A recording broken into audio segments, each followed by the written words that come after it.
बोल, हरी हरी बोल, राधे राधे जी। कैसे हैं आप सभी? मेरे लड्डू लाडो कन्हैया केशव, मेरे बिहारी जी की असीम कृपा से आप सब बहुत अच्छे होंगे जी। ये जी तो हमारा महापर्व एक हो चुका है, बहुत हर्षोल्लास के साथ, खुशियों के साथ।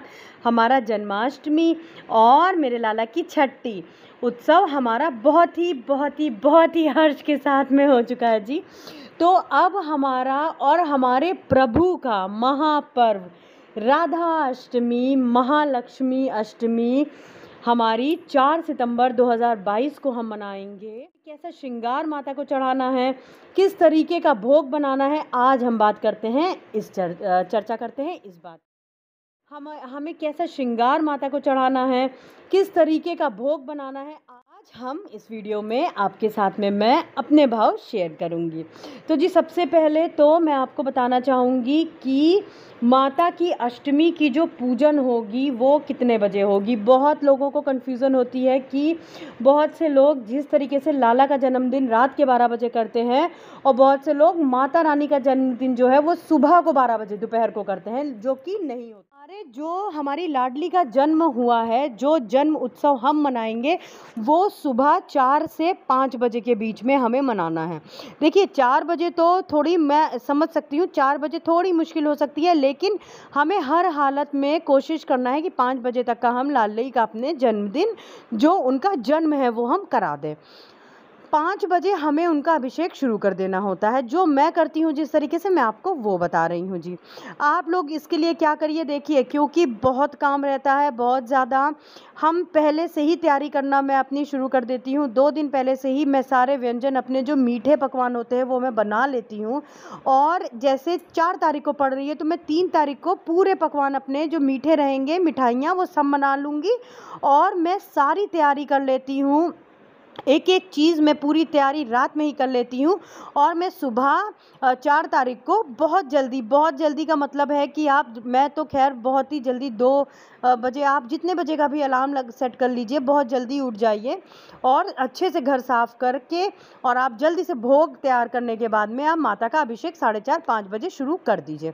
तो ये तो हो गई पूजन हमें कैसे किस समय करनी है। दूसरा सवाल आता है जिनके पास में माता का विग्रह नहीं होगा, जिनके पास में प्रभु और माता विग्रह नहीं है। विग्रह का मतलब जिनके पास भी पीतल की मूर्ति नहीं है, मार्बल की या किसी भी धातु की मूर्ति नहीं है, तो वो माता का कैसे श्रृंगार करेंगे, वो माता को कैसे स्नान कराएंगे, क्या करेंगे। तो देखिए उसके लिए आपको क्या चाहिए, अगर आपके अंदर भाव है कि आप माता की मूर्ति और माता की राधा रानी और कन्हैया जी की मूर्ति अपने घर में स्थापित करना चाहते हैं, तो ये दिन तो इस दिन से तो अच्छा दिन ही कोई नहीं है। ये तो शुभ में बहुत ही बड़ा शुभ दिन है, जिसका इंतज़ार हमारे प्रभु, हमारे बिहारी जी करते हैं। ये वो दिन है, तो आप इस दिन भी ला करके माता की मूर्ति को स्थापित कर सकते हैं जी, ठीक है। और यदि आपके पास नहीं है और आप नहीं करना चाहते हैं तो आप चित्रपट ले लीजिए, फ़ोटो जो आती है आप उसको ले लीजिए। फ़ोटो को पूरे सच्चे भाव से माता को, आपको मानसिक तौर पे इस तरीके से आप अपने चित्रपट को स्नान कराइए, इस तरीके से पंचामृत से स्नान कराइएगा आचमनी से, कि आपको लगे कि आप श्री चरणों में माता के ही आप अभिषेक करवा रही हैं, ठीक है जी। ये तो हो गई दूसरी बात।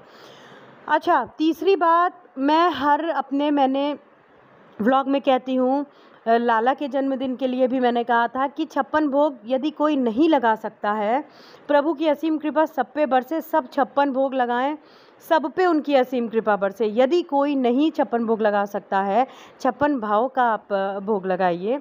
माता हमारी बहुत दयालु हैं, जिनका मैं वर्णन शब्दों में अपने कर भी नहीं सकती हूँ। बस कहते ही आंख भर आती है कि माता बहुत दयालु है। आप उनके आगे 2 बताशे, 2 मिश्री के दाने रख देंगे, सच्चे भाव से रख देंगे ना, तो माता वो भी ग्रहण कर लेती हैं।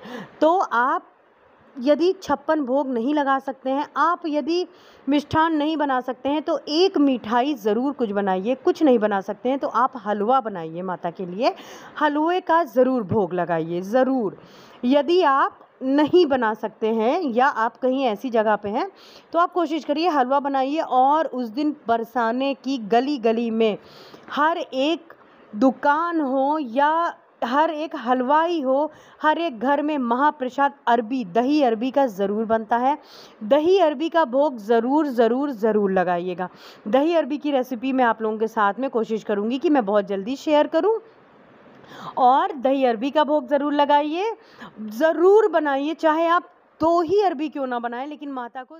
तो अब मैं आपको बताती हूँ कि विवाहिता स्त्रियाँ जो भी हैं, उनको माता को श्रृंगार में क्या चढ़ाना है। ज़रूर विवाहिता स्त्रियाँ जितनी भी हैं, जो विवाहित हैं, वो माता को श्रृंगार के जो 16 श्रृंगार होते हैं, 16 श्रृंगार में यदि 16 श्रृंगार ना भी हों, लेकिन जो भी आवश्यक श्रृंगार का सामान होता है, जैसे कि बिंदी हो गया, सिंदूर हो गया, आलता हो गया, और आपकी मेहंदी हो गई, माता रानी को श्रृंगार बहुत बहुत बहुत अति प्रिय है, तो आप उनको श्रृंगार का सामान ज़रूर चढ़ाइए। यदि संभव हो तो एक वस्त्र, चाहे आप साड़ी पहनती हो तो माता रानी को साड़ी पे चढ़ाइए, सूट पहनती हो तो आप सूट भी चढ़ा सकती हैं, लेकिन साड़ी और चुनरी का जो माता रानी को ज़रूर चढ़ता है जी।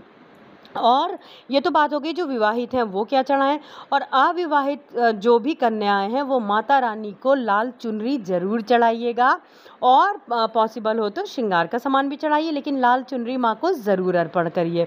और अब आपको मैं बताती हूँ कि आपको उस दिन चौकी अपनी कैसे सजानी है, कैसे आपको पूजा करनी है। तो देखिए, पूजा करने के लिए आपको सबसे पहले माता का और प्रभु का सुबह आप अभिषेक करवा लीजिए। अभिषेक करवा लेने के बाद में आप उनको पंचामृत अभिषेक करवाने के बाद में आप उनको सुंदर वस्त्र धारण करवाइए, और उसके बाद में आपको क्या करना है, एक कलश लेना है। कलश में आपको इस तरीके से आपको कलश करना है कि आपको प्रभु माता रानी राधा कृष्ण की मूर्ति को कलश के ऊपर स्थापित करना है। ठीक है, मूर्ति ना हो तो आप चित्रपट भी छोटा स्थापित कर सकते हैं, लेकिन आपको मूर्ति स्थापित करना है कलश के ऊपर। मैं कोशिश करूँगी कि अपने प्रीवियस वीडियोज़ आप लोग के साथ में शेयर करूँ। ठीक है, आपको इस तरीके से मूर्ति कलश के ऊपर रख करके खूब सुंदर सा सजा करके माता के सामने चौकी के रख करके आपको करना है, और फिर आपको बाएं साइड में, राइट साइड में सॉरी, आपको उनके दीपक प्रज्वलित करना है। जिस तरीके से आप चौकी पूरी पूजन आप करते हैं, वैसे ही बस कलश पे माता की मूर्ति आ जाएगी और प्रभु की साथ में। ठीक है जी, तो ये बात ये हो गया। अब हम आते हैं कि आपको सबसे ज़रूरी चीज़ है कि किस रंग, देखिए रंग माता रानी को सारे ही रंग बहुत प्रिय हैं, लेकिन नीला कलर उनका बहुत फेवरेट है। ब्लू कलर पे तो प्रभु और माता रानी हमेशा अपने मन से ही पीले और नीले कलर पे श्रृंगार करा लेते हैं, तो कोशिश करिएगा कि नीले कलर की पोशाक पहनाएं यदि संभव हो, और अगर संभव नहीं है तो माता की ही कृपा से, जैसे लाडो की मर्जी होती है, लाडो की जिन पे कृपा होती है अपार, वो वैसे ही श्रृंगार उनसे करवाती हैं जैसा वो चाहती हैं। ठीक है जी, तो ये बात हो गई हमें कि किस समय पूजन करनी है, कैसे करनी है, विवाहिता स्त्रियों को क्या चढ़ाना है, अविवाहित को क्या चढ़ाना है, किस समय पूजन करनी है। भोग आपको महाप्रसाद का बनाना है, दही अरबी का ज़रूर लगाइएगा, और कोशिश करिएगा कि एक रात पहले ही आप अपने घर का सारा काम कर लें। जैसे मैंने पहले भी आप लोग के साथ में शेयर किया हुआ है कि आप अगर पहले ही एक रात अपने सारा काम कर लेते हैं तो आपके लिए ही बहुत आसानी होती है, और आपको ही बहुत आसान सुबह रहेगा। और आप अगले दिन के ऊपर, सुबह के ऊपर कुछ भी मत छोड़िएगा, सारा सब कुछ अपना एक रात पहले ही कर लीजिएगा, क्योंकि माता की अष्टमी की पूजन बहुत सुबह जल्दी करिएगा। लाली का जन्म हमारा सुबह बहुत जल्दी तड़के हुआ है। आपके और भी कुछ प्रश्न हो, सवाल हो, आप मुझसे पूछ सकते हैं। मैं जितना मेरे भाव है, जो ऐसा मैं करती हूँ, मैं आपके साथ में आपके प्रश्नों के उत्तर देने की पूरी कोशिश करती हूँ। और भी प्रश्न हैं आप वो भी मुझसे पूछ सकते हैं। अच्छा, अब हम बात करते हैं कि हमें व्रत कैसे रखना है। देखिए, 4 सितंबर को ही माता का व्रत रखना है। जो लोग भी माता के, मैं आपको शब्दों में खैर ये भी नहीं वर्णन कर सकती हूँ कि माता का, महालक्ष्मी मेरी राधा रानी का व्रत है, सभी लोग ज़रूर रखिएगा। पूरे हर्ष उल्लास के साथ में एक दिन पहले ही मिष्ठान का जो भोग है आप वो पहले ही बना लीजिए, और बाकी आप सुबह जल्दी उठ करके भोजन तैयार करिए माता को भोग लगाने का। और आप लोग भी उस दिन व्रत ज़रूर रखिए, ज़रूर। बहुत से लोग हैं जो कि 12 बजे तक का व्रत रखते हैं, लेकिन ये अपने श्रद्धा, अपने भाव के ऊपर है कि आप 12 बजे तक रखना चाहते हैं, कि आप पूरे दिन का रखना चाहते हैं, आप निर्जल कैसे रखना चाहते हैं, ये आपके भाव हैं। तो माता की अष्टमी पूरे हर्ष उल्लास के साथ मनाइएगा, क्योंकि उस दिन तो भाई हमारे बिहारी जी भी, हमारे प्रभु भी समझ लीजिए पूरे साल इंतज़ार करते हैं माता की अष्टमी का।